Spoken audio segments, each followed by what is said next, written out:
Ya, Bapak Ibu sekalian, dalam bingkai mata kuliah filsafat ilmu dan teologi, saya sengaja membuka pertemuan kita dengan satu sajian bertajuk Mengapa Orang Kristen Tidak Tertarik Berfilsafat, bahkan sampai anti filsafat. Wah, mengapa? Kita perlu urai, kita perlu bongkar ini supaya kita boleh menikmati berkat-berkat Allah yang disiapkan oleh Allah di dalam dan melalui berfilsafat. Dan mungkin kalimat saya ini juga boleh jadi menggoncang orang lain. Wah, bagaimana berkat Allah di dalam dan melalui filsafat? Yes, of course. Ya, kita membahas mengapa orang Kristen, apalagi minta maaf, para pelayan gereja, kayaknya orang yang semakin dekat dengan gereja semakin jauh dari filsafat. Tidak terkecuali juga dosen-dosen teologi boleh jadi anti filsafat, tidak tertarik filsafat, tidak mendengar kata filsafat setan, mendengar kata filsafat darah Yesus. Seperti itu mungkin. Ya, mungkin. Ya. Namun saya sengaja hal ini disajikan sebagai menu pembuka kita malam hari ini. Hidangan menu pembuka. Mengapa orang Kristen anti filsafat? Atau supaya tidak terlalu sarkastis, mengapa orang Kristen tidak tertarik belajar filsafat? Why? Itu pokok bahasan kita. Kenapa? Karena ada mitos-mitos tentang filsafat. Banyak mitos. Selain juga aspek-aspek kurikulum. Ada faktor kurikulum juga, tapi yang kuat sekali yaitu mitos-mitos yang sudah berurat akar bertahun-tahun. Sejauh yang saya tahu bertahun-tahun, khususnya pada akhir abad modern silam, era modern silam sampai pada permulaan abad postmodern sekarang ini, mitos-mitos filsafat itu, mitos-mitos tentang filsafat khususnya dari kalangan Kristen masih saja bercokol di pikiran dan di pertemuan-pertemuan orang-orang percaya atau orang Kristen. Dan kita harap hal ini dapat diurai pada perkuliahan kita. Sampai selama-lamanya kita akhirnya boleh masuk ke jalan raya bebas hambatan, memperbincangkan tentang apapun secara filosofis, tentu dalam bingkai Kristen. Bapak Ibu, kita mulai dengan membaca Kolose pasal 1 ayat yang ke-8. Kolose pasal 1 ayat 8. Demikianlah firman Tuhan. Hati-hatilah supaya jangan ada yang menawan kamu dengan filsafat yang kosong dan palsu, menurut ajaran-ajaran turun-temurun dan roh-roh dunia, tetapi tidak menurut Kristus. Ini adalah tulisan Paulus kepada jemaat di Kolose yang memang disajikan dalam konteks masyarakat Kolose yang hobinya, kesukaannya berfilsafat. Sehingga ada kecenderungan juga filsafat ini memengaruhi ke dalam komunitas gereja, orang percaya. Maka itu Paulus memberikan mewanti-wanti. Ya, hati-hati, jangan ada yang menawan kamu dengan filsafat yang kosong. Filsafat Epikuros, filsafat Stoa. Ya, filsafat Epikuros yang menekankan tentang happiness, bahwa oke, apa yang kau pikirkan happy, ya lakukanlah itu. Ya sejauh yang kau mau. Kalau kamu tidak mau, ya tidak happy. Karena happy itu juga pada kemauanmu. Dan bla bla bla bla. Wah, banyak sekali. Ya, belum lagi filsafat Stoa dalam kajian dengan alam. Banyak sekali. Nah, Paulus menyatakan hati-hatilah supaya jangan ada yang menawan kamu dengan filsafat. Nah, tapi filsafat apa yang perlu diwaspadai? Yaitu bukan filsafat, jangan berhenti di sini. Kecelakaan orang Kristen, hati-hatilah kamu jangan ada yang menawan kamu dengan filsafat. Nah, titik. Ini orang yang ketabrak. Karena waktu membaca, dia berhenti di filsafat. Enggak, filsafat yang apa? Yang kosong. Ya, filsafat yang kosong dan yang palsu. Nah, kata palsu ini dalam bahasa Yunani sebenarnya filsafat yang menipu. filsafat yang menipu. Maka dengan kata lain, ya kita sebaiknya belajar filsafat yang berisi dan yang tidak menipu dong. Ya, seringkali orang berkata dari merujuk pada Kolose 1 ayat 8 ini langsung mengeneralisasi. Hati-hati dengan filsafat, hati-hati dengan filsafat. Mimbar gereja penuh kata-kata, hati-hati dengan filsafat, hati-hati dengan filsafat. Padahal Paulus bicara mengenai filsafat apa? Yang kosong. Yaitu yang hanya untuk pemuasan berpikir saja, yang no meaning for life. Yang filsafat yang tidak berarti untuk kehidupan. Filsafat hanya untuk pemuasan akademis saja, pemuasan logika saja, puas, dan tidak ada arti untuk kehidupan, bahkan tidak ada arti untuk ibadah, tidak ada arti untuk teologi, tidak ada arti. Itu namanya kosong. Termasuk filsafat yang menipu, ya, deceitful, menipu dengan taktik berpikir untuk menjerumuskan orang ke dalam kesalahan hidup, ke dalam praktek hidup yang tidak benar dari cara pandang hidup yang filosofi yang tidak benar. Ada seperti itu. Tapi jangan digeneralisasi bahwa semua filsafat itu kosong dan itu palsu. Tidak. Ya. Nah, karena itu mari kita melihat pertama, mitos Kristen terhadap filsafat yang membuat orang tidak tertarik berfilsafat. Ya. Saya katakan bahwa tidak semua filsafat yang tidak sesuai dengan teologi Kristen.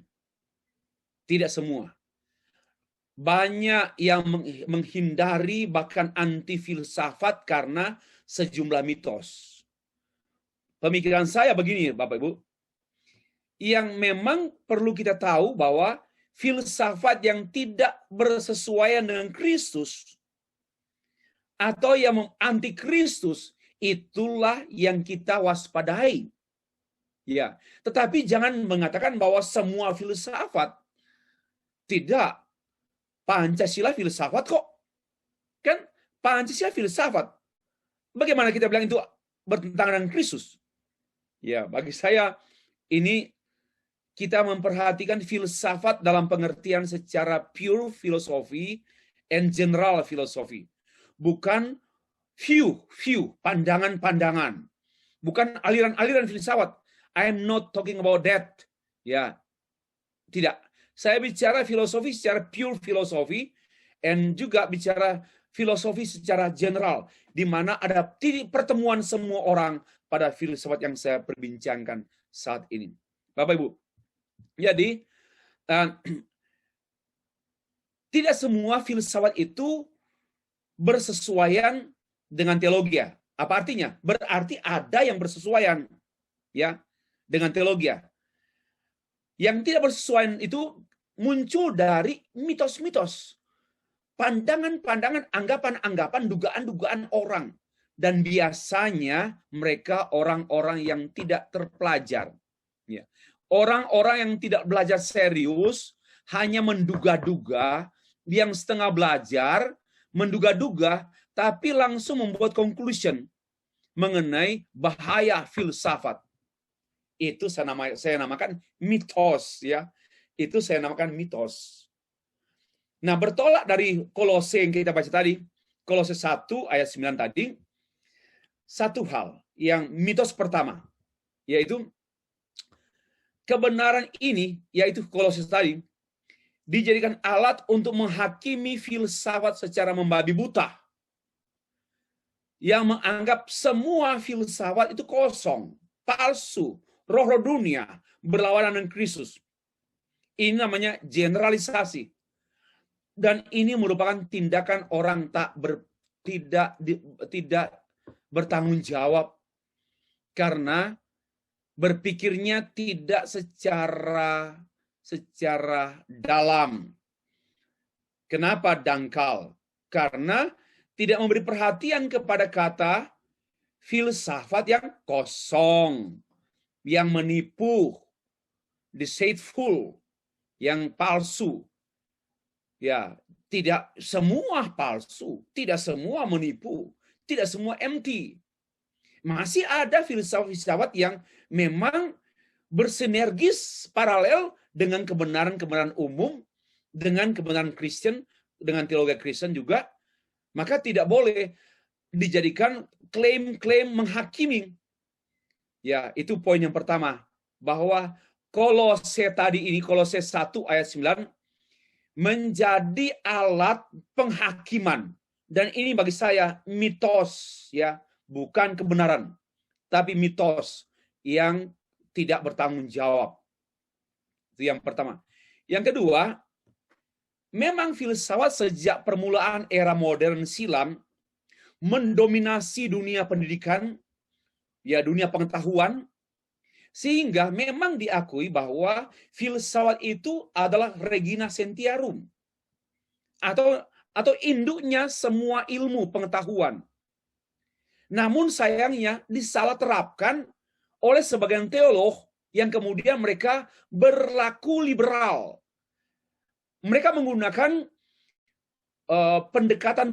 menggunakan cara berpikir, metode berpikir, science and philosophy dalam berteologi, sehingga menghasilkan teologi yang dicap liberal, yang memeriksa Alkitab, kemudian Alkitab tidak lagi dianggap sebagai buku wahyu Allah, hanya buku biasa, sehingga memeriksa alat ukur mengukur ilmu-ilmu yang lain, termasuk mengukur filosofi, kebenaran filosofi, alat yang sama, hermeneutika yang sama digunakan untuk mengukur teologi dari Alkitab. Inilah kecelakaan berteologi yang diperankan oleh para teolog-teolog yang takabur, teolog-teolog yang terlalu mencondongkan perhatiannya kepada filosofi and science. Bukan salah science, bukan salah filsafat. Teolognya yang tidak tahu atmosfer. Teolognya yang tidak tahu rumpun. Bahwa rumpun teologi, rumpun science, and rumpun filosofi, tiga-tiga ini rumpun yang berbeda. Tidak bisa kita menggunakan alat yang sama untuk memeriksa tiga rumpun yang berbeda. Ini benar-benar satu kecelakaan berpikir. Dan satu hal yang memalukan sekali. Memalukan. Bagaimana mungkin alat ukur memeriksa kesehatan monyet dipakai untuk memeriksa kesehatan orang? Kan itu namanya kecelakaan berpikir dan bertindak. Itu dalam bahasa Jepang bodoh. Nah, yang kedua, filsafat dianggap sebagai sesuatu yang abstrak. Tidak begitu berarti, kurang berguna, Pak. Apalagi dibandingkan dengan sains. Wah, Pak, kalau sains, Pak, wah, keberartian sains telah memberikan sumbangsi besar bagi peradaban manusia. Teknologi, komunikasi, juga transportasi, banyak rumah, mengenai building, mengenai jalan, apa saja. Itu karena kontribusi science and technology. Yes, nggak bisa dipungkiri, benar, itu memang benar, ya. Tetapi jangan begitu, ya, lalu menganggap bahwa filsafat dianggap kurang berarti, kurang berguna, karena hanya berorientasi pada hal-hal abstrak, hanya hal-hal yang abstrak saja. Sedangkan yang kita perlu yang real. Kita ngomong yang teoritis, yang di atas awan, Pak, itu tidak ada guna bagi sekarang. Mungkin dulu ya, dulu oke. Bagi prestise, orang berpikir itu satu kebanggaan. Dan bagi pemikiran-pemikiran yang di atas langit itu satu kehebatan. Tapi now no need. We need the reality.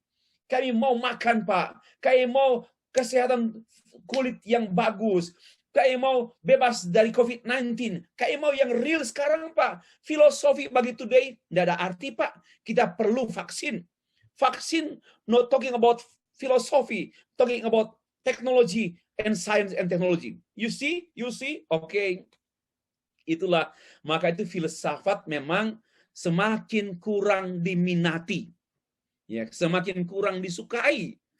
Dan banyak orang berbalik, dulu suka filsafat, akhirnya terpancing, terbawa arus berpikir zaman ini, akhirnya mereka meninggalkan filosofi. Walaupun demikian, I believe that philosophy never die. Ini pengharapan saya. Philosophy never die. Like music. Music never die. Ya, biarpun banyak instrumen musik, jenis musik, but music never die. Termasuk juga musik klasik. Even though many people dulu suka dengan classical music, lalu kemudian beralih ke contemporary music. But let me tell you, classical music never die. Ya, sama juga lah dengan filosofi. Tetapi kita harus menghadapi kenyataannya bahwa memang filsafat semakin ditinggalkan oleh dunia, termasuk oleh para ilmuwan, bahkan para filosof mungkin meninggalkan. Nah, yang keempat, pengkhotbah fundamentalis menyerang filsafat, membabi buta sambil menakut-nakuti jemaat. Dia semimbar. Hati-hati dengan filsafat yang kosong, yang racun bagi iman, bahaya. Banyak orang tinggalkan imannya karena filsafat. Siapa bilang? Siapa bilang bahwa banyak orang yang tinggalkan imannya karena filsafat? Keyakinan saya, orang tersebut belum beriman, baru Kristen. Karena kalau orang sudah beriman, dia ditopang oleh firman dan oleh Roh Kudus, bagaimana mungkin hanya karena filsafat orang itu mundur dari imannya? Saya yakin justru filsafat membongkar kepalsuan imannya. Maka dia lebih tertarik dengan filsafat dan kemudian tinggalkan kekristenan, karena memang filsafat membongkar kepalsuan hidup beriman. Orang yang sejatinya beriman tak akan mungkin tergoyah. Setan aja tidak mampu menggoyang orang percaya sungguh-sungguh, apalagi hanya filsafat. Logikanya di mana? Kita menghadapi setan begitu kan, bahkan belajar okultisme kan, belajar tentang belajar setan dari Alkitab ya. Jangan belajar setan dari setan, kesetanan. Belajar setan dari Alkitab, pasti teologi setan-setan. Itu. Nah, kembali. Filsafat diserang bertubi-tubi di atas mimbar, bahkan dianggap sebagai alat setan. Sehingga memang akhirnya jemaat nggak tertarik belajar filsafat. Nggak tertarik, nggak suka. Saya bilang kasihan sekali. Saya sudah menikmati bertahun-tahun dan tiap-tiap hari kenikmatan Allah dalam berpikir filosofi. Kenikmatan kehendak Allah, kebenaran Allah dalam secara filosofis. Dan membuat saya mengagumi Allah. Saya mengagumi Allah dengan berpikir filosofis. Dan saya enjoy dengan itu. Sayang sekali orang bilang itu filsafat itu alat setan. Itu satu pembodohan. Nah, memang dulu juga ada bapak gereja Latin Fathers seperti Tertullian, Arnobius, Lactantius. Mereka menolak filsafat karena mereka mencap bahwa filsafat itu adalah produknya orang kafir, hidden product, ya. Jadi pada masa itu mereka, tetapi begini, saya tahu konteksnya, beda sekali. Jangan membuat generalisasi. Apa yang ditolak oleh Tertullianus, bukan saya nggak setuju, Arnobius, karena ada filsafat yang memang benar-benar bukan filsafat, tetapi cara pikir sesat yang melahirkan kelakuan sesat. Ya, cara pikir bengkok yang melahirkan perilaku bengkok. Karena dulu pola hidup satu agama, masyarakat beragama yang berbarengan dengan pola ibadah seperti mempersembahkan anaknya ke dalam perapian, ke dewa-dewa, dibakarlah anaknya itu. Nah, itu semua di belakang itu ada filosofi. Tapi filosofi yang bagi saya bukan filosofi, tapi satu kesesatan berpikir. Ya, saya tidak mau kita melacurkan kata.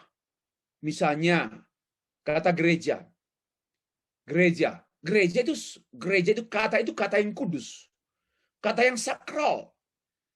Lalu ada muncul komunitas yang namanya gereja setan. Oh, saya nggak akan menggunakan kata gereja setan. Karena gereja itu kudus. Gereja itu satu kata baku dari Alkitab. Kenapa kita mau gandeng dengan kata-kata yang lain seperti ungkapan itu gereja setan, penyembah, gereja setan. Nggak ada gereja setan. Yang ada yaitu orang-orang kesetanan atau komunitas setan. Komunitas penyembah setan. Tidak boleh menyebut gereja setan. Demikian pula halnya. Jangan bilang filsafat dong. Kalau memang ada unsur-unsur yang amoral, ada unsur-unsur yang tidak teologis, jangan bilang filsafat. Bagi saya itu pemikiran saja.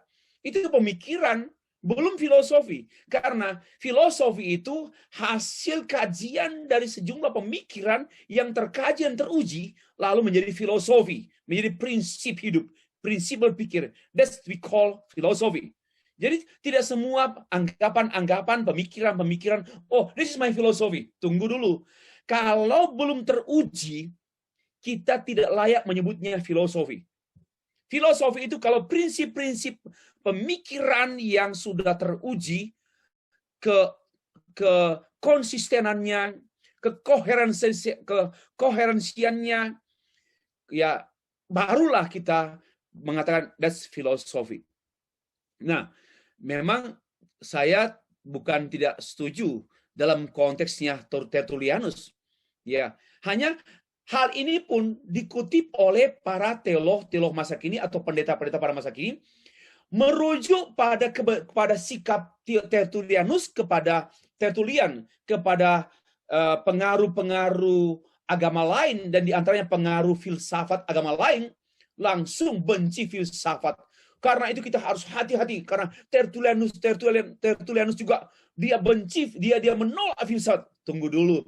We should know the context why Tertullianus didn't agree, tidak setuju dengan filosofis dalam konteksnya seperti itu. Ya, kita berbeda juga. Nah, Bapak Ibu sekalian, Tertullian menyatakan bahwa filsafat adalah alat setan dengan menyatakan demikian. What have Athens and Jerusalem to say to one another? Yeah. After all, the God of the philosopher is not the God of the Bible, the God of Abraham, Isaac, and Jacob. Yes, betul. Karena memang orang Kristen, kita kan tidak menyembah Allahnya filsuf, toh? Kita tidak menyembah Allahnya filsuf. Dan kita juga tidak mentaati kebenarannya si filsuf. Kita mentaati kebenaran yang dipahami, digali dari Alkitab, dan yang dipahami secara filosofis. Jadi memang kita harus mengerti konteksnya Tertullian, mengapa dia mengatakan mengenai after all, the God of philosophers is not the God of the Bible, not the God of the Abraham, Isaac, Jacob, and Paul. Nah, jelas. Tetapi ini tidak bicara, karena lagi pula, Bapak Ibu, Allahnya filsafat itu impersonal. Ya. Sedangkan Allahnya teologi personal, sudah berbeda. Yo, kita harus mengerti rumpunnya berbeda-beda. Untuk apa debate? Sudah tahu bahwa Pak filsafat, Allahnya filsafat itu begini. Tenang, enggak ada kebakaran. Kamu aja yang kebakaran. Enggak ada yang kebakaran. Kenapa? Loh, Allahnya filsuf itu adalah tak berpribadi, impersonal, ideal. Sedangkan Allah kita, Allah dalam Alkitab, Allah yang personal. So, kenapa harus cacing kepanasan begitu? Aja menyerang-nyerang dengan ganas-ganas begitu. Ya. Menyatakan pembelaan. Tidak. Itu yang harus kita harus cermati, Bapak Ibu. Nah, pendapat ini saya gali dari Norman Geisler, dari bukunya berjudul Introduction to Philosophy, A Christian Perspective, halaman 5. Bukunya sudah cukup lama, tahun 1980. Lanjut. Yang kelima, filsafat dianggap sebagai studi yang berat katanya. Wah Pak, filsafat itu berat Pak. Itu hanya untuk orang-orang yang berintelektual cerdas, orang-orang yang pandai ya, orang-orang berpendidikan yang suka berpikir dalam-dalam, berat-berat, panjang-panjang, lebar-lebar, seperti itu. Pak, penjelasan sukar sekali, Pak, membingungkan juga. Ya, saya coba dengar dia ngomong nggak ngerti saya, Pak, nggak ngerti. Ya, karena itu filsafat. Saya bilang itu filsuf yang aneh. Bagi saya seorang filsuf makin menguasai filsafat, makin sederhana, menjelaskan hal-hal yang dianggap rumit. Kalau Bapak Ibu bertemu dengan orang-orang seperti ini, dia bukan filsuf, ada gangguan jiwa mungkin.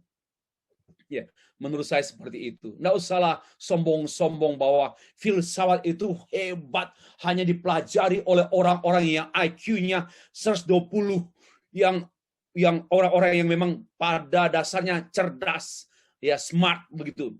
Enggak, itu hanya mitos itu, mitos. Filsafat itu very simple. Ya, karena filsafat itu clear, maka ada clarification. Filsafat itu sederhana, tidak complicated. Filsafat itu simple, not complicated. Siapa yang bilang rumit? Sehingga memang akhirnya orang semakin menjauh filsafat karena dugaan keliru, mitos lah. Mitos bahwa filsafat itu adalah hanya untuk para cendekiawan atau para thinkers, pemikir-pemikir. Bagi saya itu mitos, ya. Kita buang mitos seperti itu. Tidak boleh kita pakai. Ya, tidak boleh jadi alasan, memalukan. That's not the reason, I think. Nah, dalam masyarakat, filsafat tidak begitu diminati, bahkan dipandang sebagai momok yang menakutkan. Ya, karena sulit dipahami dan hanyalah untuk pemuasan logika semata. Lah tak pelak bagi gayung bersambut, orang pun berpendapat bahwa filsafat hanyalah milik para elit intelektual, orang-orang berpendidikan tinggi. Keliru. Ini mitos. Mitos, ya. Kita harus perbaiki mulai dari kita. Mari berfilsafat secara pantas. Nah, karena mereka berfilsafat tak pantas. Mari berfilsafat secara pantas. Walaupun idemu itu yang rumit kau pikirkan, tetapi mari sederhanakan dalam bahasa yang dapat dimengerti. Bagi saya pikir, ya begini, mana yang lebih berat? Memahami firman Allah atau memahami ide manusia? Terbongkar mitos kan? Terbongkar mitosnya. Filsafat itu ide manusia. Masa lebih hebat dari ide Tuhan? Firman Allah itu ide Tuhan. Tidak juga sulit sekali. Apalagi Roh Kudus yang menerangkannya. Ya, Roh Kudus yang menerjemahkannya. Dibantu dengan orang-orang yang telah dibuat paham melalui satu studi yang serius dalam pimpinan Roh Kudus. Ya, saya juga tidak mengatakan bahwa teologi itu gampang dan gampangan. Teologi itu sukar, tetapi dapat dimengerti dengan bahasa kita. Ya, dapat dimengerti. Tidak ada loh filsafat sukar dimengerti. Ya, ini mitos. Ya, kita buang mitos ini dan kita memperhatikan poin yang keenam atau mitos yang keenam. Ketidaktertarikan masyarakat kepada filsafat semakin diperparah oleh sikap arogansi segelintir orang. Ini segelintir yang gampang dipelintir dan memelintir. Ya. Segelintir orang yang suka memelintir kebenaran. Berpura-pura menyukai filsafat, berpikir filosofis, tetapi kurang memadai. Filsafatnya baru ban 1. Baru sabuk apalah itu. Belum sabuk hitam. Sudah mau mandraguna. Akhirnya diguna-gunain. Dipikir baru seperti itu. Sudah berpikir filsuf. Dan cara berpikirnya gini. Dia sudah mulai tangannya begini. Yang saya pikirkan, ini filsuf. Ini filsuf Abu Nawas. Inilah, kita bertemu dengan orang-orang sekarang yang sok-sok seperti ini. Lalu, ya, yang sedihnya, mereka justru memperberat orang mengerti filsafat. Padahal mereka sendiri gampang mengerti loh. Tapi mereka membuat berat supaya harga mereka naik. Harga mereka mahal. Ya. Karena yang lalu kan mereka hanya 200 juta. Pada waktu mereka berfilsafat, mereka menaikkan harga diri mereka menjadi 300 juta. Begitulah saya menganalogikan. Ya. Tetapi yang paling parah, sayangnya juga mereka tidak dibarengi dengan perilaku filosofis. Berpikir filosofis, cara hidupnya tidak bijak.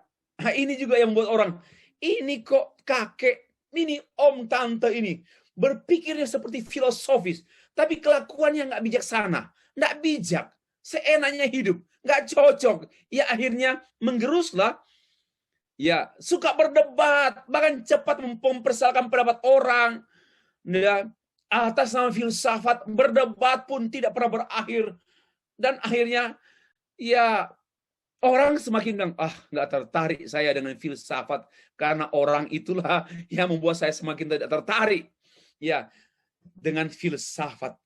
Ya, Bapak Ibu. Ini mitos yang keenam. Mitos yang ketujuh, filsafat diajarkan baru pada jenjang perguruan tinggi. Saya mikir-mikir begini, kenapa filsafat tidak diajar sejak SD? Minimal mulailah kelas 4, kelas 5, kelas 6. Lalu SMP, SMA, baru perguruan tinggi. Kenapa sejauh yang saya tahu, sebenarnya dulu ada, yaitu ilmu budi pekerti. Budi pekerti itu filsafat kehidupan. Tapi dihapus di kurikulum kita. Akhirnya kita hanya ada budi, nggak ada pekerti. Banyak budi. Budi Santoso, budi mulia, budi apa, budi budiman. Tetapi budi,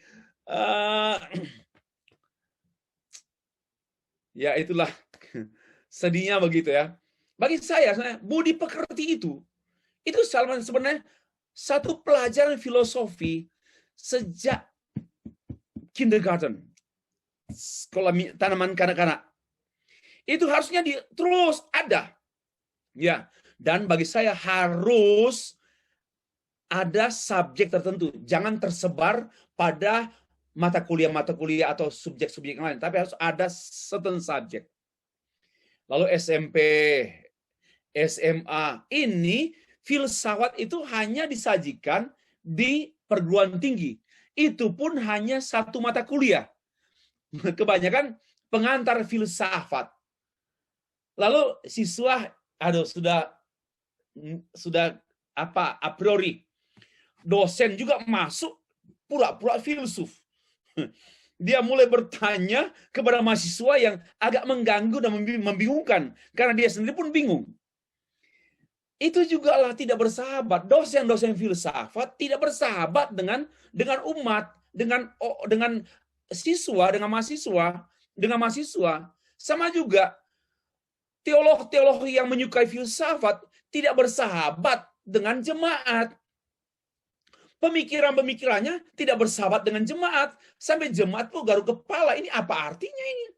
Kalau bisa jangan undang khotbah dia lagi. Karena kita tidak mengerti. Kenapa? Dibuat blunder oleh si filsuf. Filsuf deceitful. Filsafat yang kosong gitu, yang menipu. Yang begitu yang menipu lah. Nah, ini problem kita. Dan saya pikir bagaimana kalau bisa pemerintah dengar ini. Perlu lagi lah para pemikir pendidikan memikirkan perlu ada mata pelajaran tertentu. Jangan bilang, Pak ada Pak tersebar di setiap mata pelajaran. Enggak. Dia harus memiliki satu mata pelajaran karena ini menyangkut cara pikir, cara hidup. Bukan tersebar, akhirnya parsial dan sial.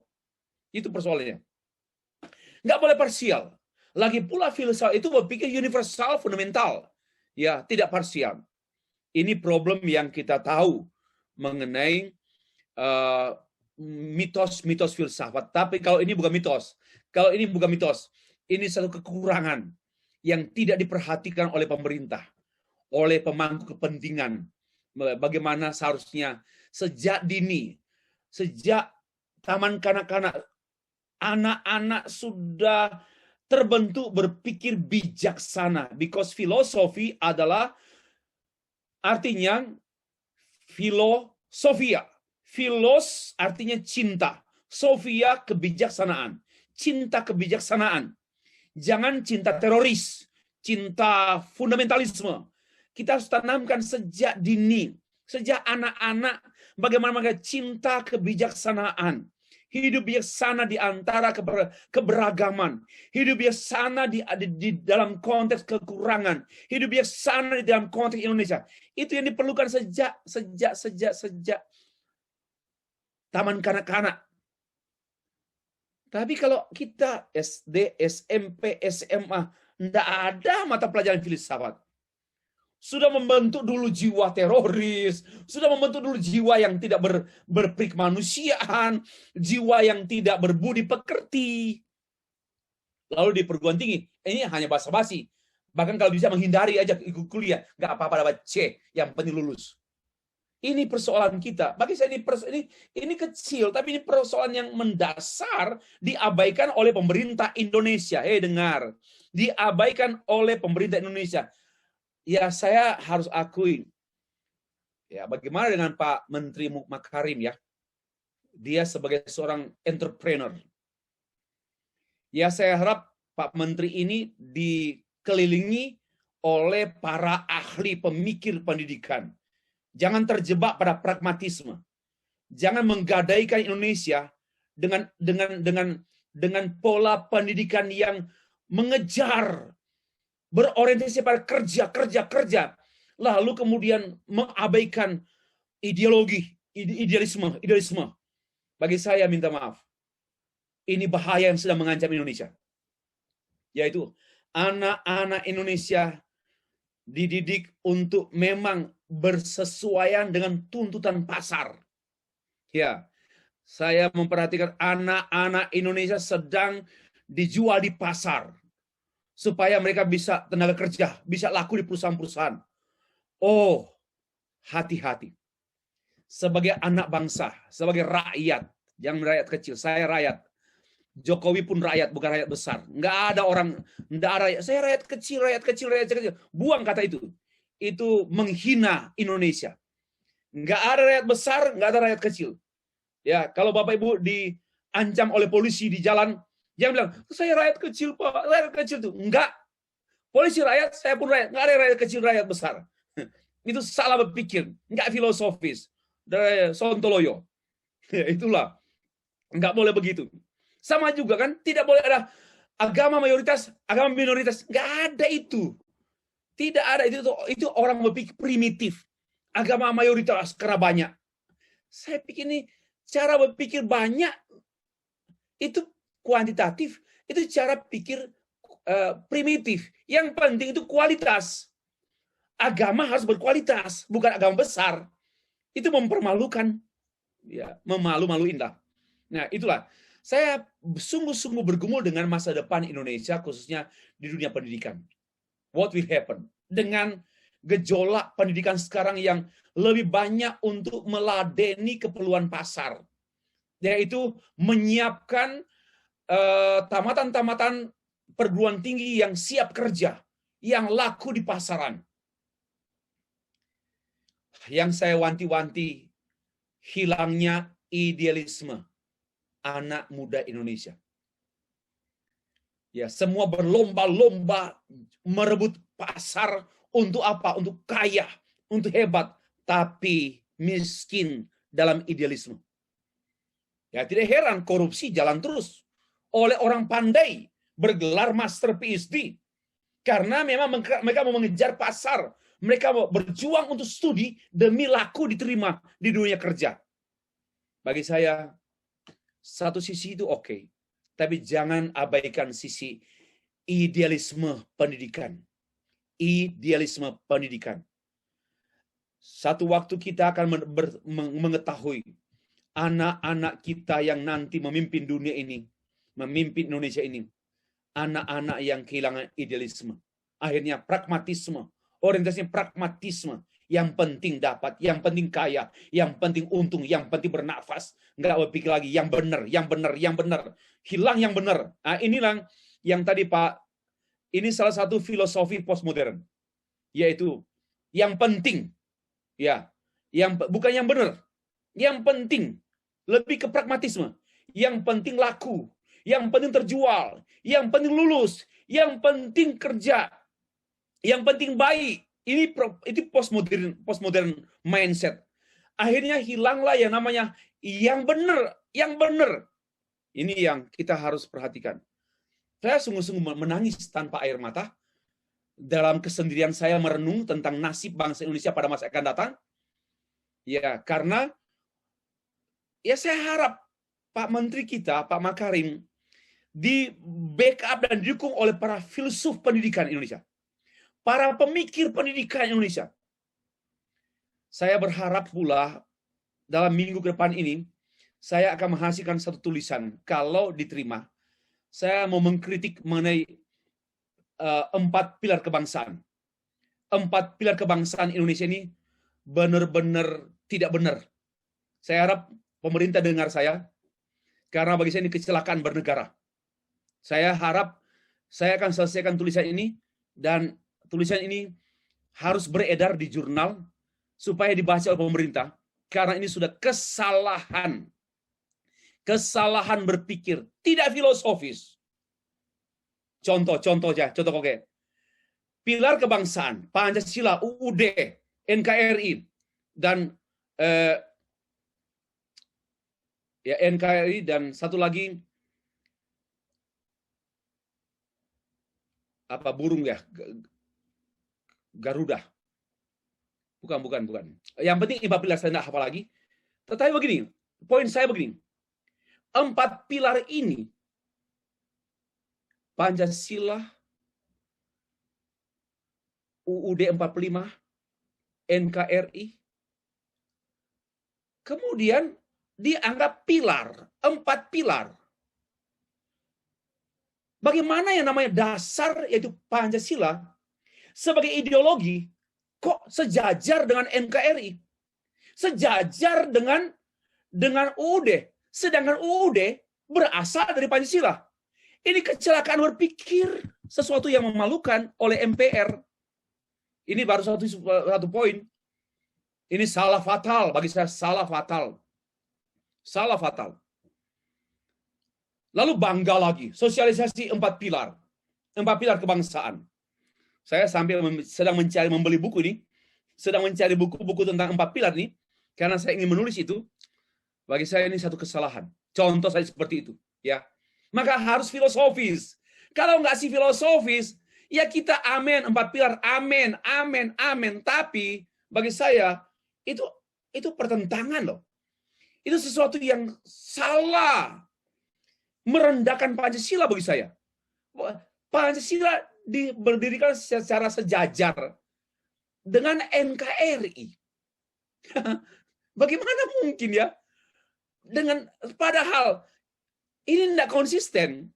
Yang namanya filosofi itu Pancasila. Namanya ideologi Pancasila. Dasar negara Pancasila. Kok sejajar dengan 3 yang lain?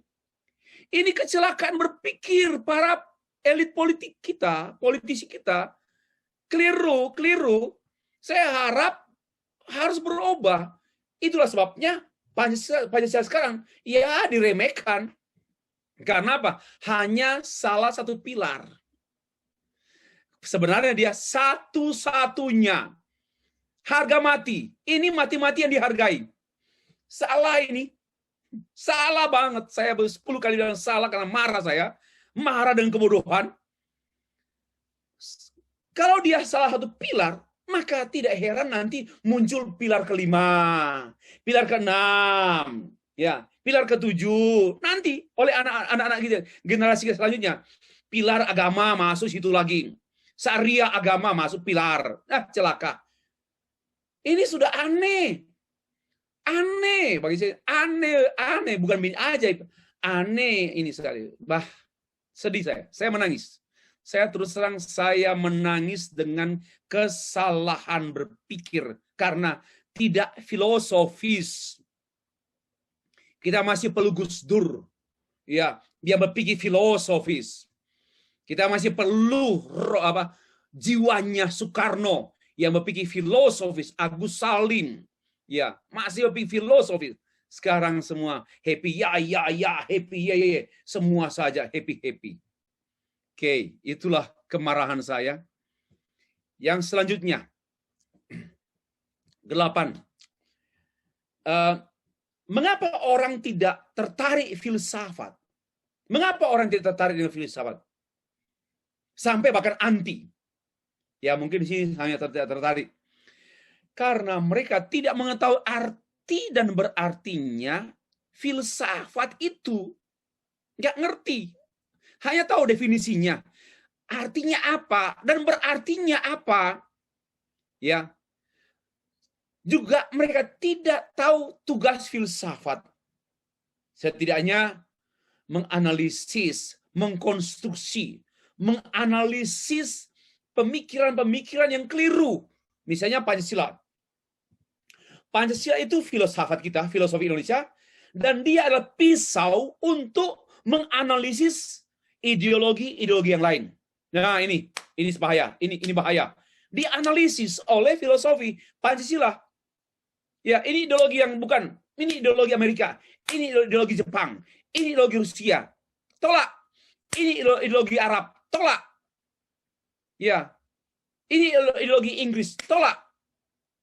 Nah, ini karena dia memiliki pisau analisis. Lalu konstruksi. Biasa itu membangun satu pemikiran dan kehidupan. Ya. Pancasila sudah satu bangunan.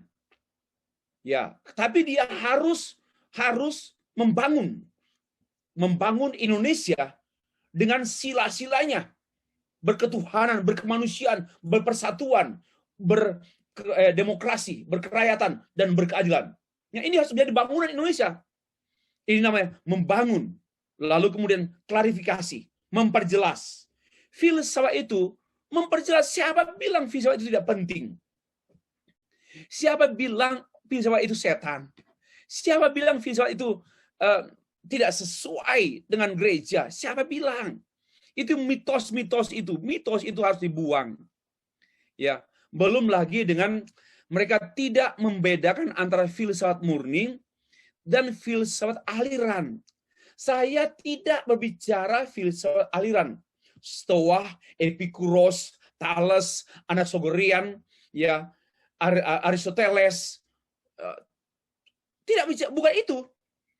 Saya tidak berbicara filsafat yang saya bahas ini, tidak berbicara filsafat aliran. Ya, tidak bicara tentang filsafatnya Jürgen Moltmann, filsafatnya René Descartes, tidak. Amos Comenius, bukan. Saya nggak bicara filsafat aliran, atau saya tidak berbicara filsafat para filsuf, Immanuel Kant. Ya, saya nggak bicara mereka. Saya bicara filsafat dalam kemurnian berpikir bijaksana. Itu. Nah, saya mengarahkan kita untuk berpikir bidang-bidang filsafat juga terkait dengan ontologi, filsafat ontologi, filsafat atau metafisika, filsafat epistemologi, tentang pengetahuan dan bagaimana mengetahui, aksiologi tentang value, tentang nilai-nilai hidup, nilai-nilai filosofis, tentang filsafat agama, tentang sesuatu yang ilahi, tentang agama sosiologi agama, dan tentang semantik, tentang bahasa. Itu filsafat dan penting semua. Kadang-kadang orang bilang ini benci, anti filsafat, tetapi sebenarnya banyak hal yang dia lakoni, yang dia katakan filsafat, tetapi dia benci. Lucu kan? Ya, bagi saya lucu. Banyak hal yang dia pikirkan, dia katakan, dia lakoni, yang sebenarnya filosofis. Ya, karena ini menyangkut kebijaksanaan. Tetapi dia sendiri, hati-hati dengan filsafat. Itu alat setan. Ini yang paling banyak di gereja. Ya. Karena di gereja banyak setan. Nggak percaya di gereja banyak setan. Saya percaya lebih banyak setan di gereja daripada di luar gereja. Karena setan akan menyerang orang-orang yang mencari Tuhan. Yang di luar gereja, ya saya tidak mengatakan agama lain ya. Lah, yang tidak bergereja lah. Yang tidak bergereja ya sudah temannya mungkin. Maka nggak perlu ditemani lagi, nggak perlu Tapi yang disemuti, yang disemuti setan, ya kemungkinan di gereja. Karena itu masalah gereja, masalah kecil jadi besar. Yang nggak boleh dipermasalahkan pun, sampai nggak ada pengampunan antara majelis satu dengan majelis yang lain. Bapak Ibu, penutup. Kendati pun filsafat tidak memberi petunjuk praktis ya, practical guidance. No, filosofi tidak memberi petunjuk praktis mengenai contoh-contoh membangun rumah yang ideal, rumah yang sehat, rumah yang nyaman. Filsafat memang tidak memberi petunjuk. Tetapi science and technology memberi petunjuk bagaimana membangun, konstruksi satu rumah. Oke. Filsafat tidak memberi petunjuk membangun rumah atau gedung gereja yang baik. Namun, filsafat dapat menyediakan nilai filosofi yang ideal. Rumah yang ideal, gereja yang ideal seperti apa? Kalau gereja rumah banyak kacanya, tidak filosofis. Kenapa? Karena bertentangan sekali dengan kemanusiaan. Kenapa? Itu merusak alam. Dengan rumah kaca itu adalah rumah yang tidak ramah lingkungan. Maka sinar matahari akan memantulkan cahayanya ke lapisan ozon. Akhirnya semakin besarlah robekan lapisan ozon itu. Akhirnya tidak ada lagi luasnya bolongnya itu loh. Lapisan ozon itu semakin berlebar. Akhirnya akan ada sinar matahari langsung ke bumi yang tidak sesuai, yang tidak bersahabat dengan kita lagi. Maka tidak heran penyakit kulit muncul di mana-mana karena lapisan ozon sudah semakin tipis dan lubangnya semakin lebar. Ini kan tidak filosofis gitu. Kalau kita membangun rumah atau gedung gereja yang banyak kacanya, tidak filosofis. Ya, kalau kita lihat juga letak gereja itu, gedung gereja di nggak sembarangan, harus berpikir filosofis letaknya dan harus akrab dengan sosial. Sudah tahu-tahu bahwa lingkungan gereja itu adalah masyarakat miskin, lalu kita membangun gereja yang menjulang mewah sekali, itu tidak filosofis. Ya, tidak filosofis. Membangun rumah mewah atau ya sepertilah di Jakarta atau dimanapun, rumah-rumah super mewah. Tetapi di luarnya itu rakyatnya benar-benar sama dengan di India. Di India pun sejauh yang saya tahu, banyak rumah mewah berdiri. Di Afrika pun demikian. Saya ke sana, Afrika negara yang saya kunjungi, negara termiskin di sana di Afrika. Salah satu dari 10 negara termiskin. Saya melihat sedih sekali, negara itu miskin memang betul.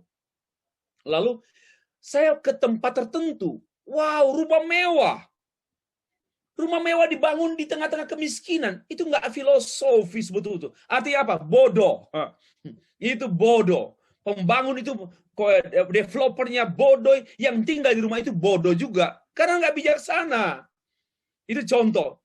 Jadi penting sekali berpikir filosofis Bapak Ibu sekalian. Belum lagi estetikanya, pertimbangan budaya, itu filosofinya ya, sosial, antropologi, dan sebagainya. Bapak Ibu, filsafat membawa kita kepada pengertian yang jelas, kuat, kemudian menuntun kita kepada tindakan dan perbuatan yang jelas juga dan kuat. Bukan sekedar bertindak tanpa pengertian. Pengertian yang jelas menjadi dasar suatu tindakan yang jelas. Itulah filosofis. Terakhir sekali, penutup. Saya buka semua dulu. Menolak filsafat mendatangkan cara pikir dan cara hidup tidak bijaksana. Ya, conclusion. This is conclusion. Menolak filsafat, menolak latihan berpikir bijaksana. Karena orang nggak berfilsafat itu orang malas, nggak berpikir, nggak usah dipikir-pikir, nggak usah merenung-renung, Pak. Pokoknya yang ada sikat. Pikir dulu, termasuk mengkonsumsi obat.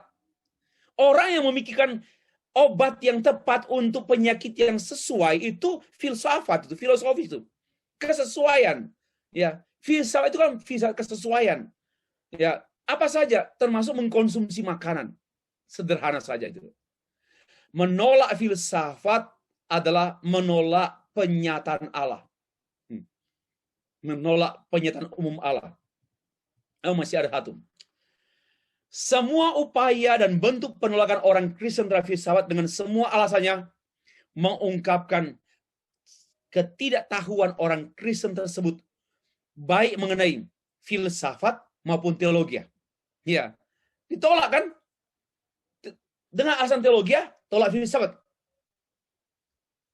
Itu sebenarnya karena tidak mengetahui sesungguhnya filsafat maupun teologi. Selain itu, kecurigaan terhadap filsafat selain menutup pintu dialog antara filsafat dan teologi, juga menutup pintu berkat Tuhan dalam berteologi.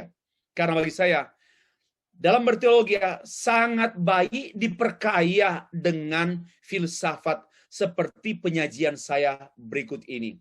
Sampai di sini dulu.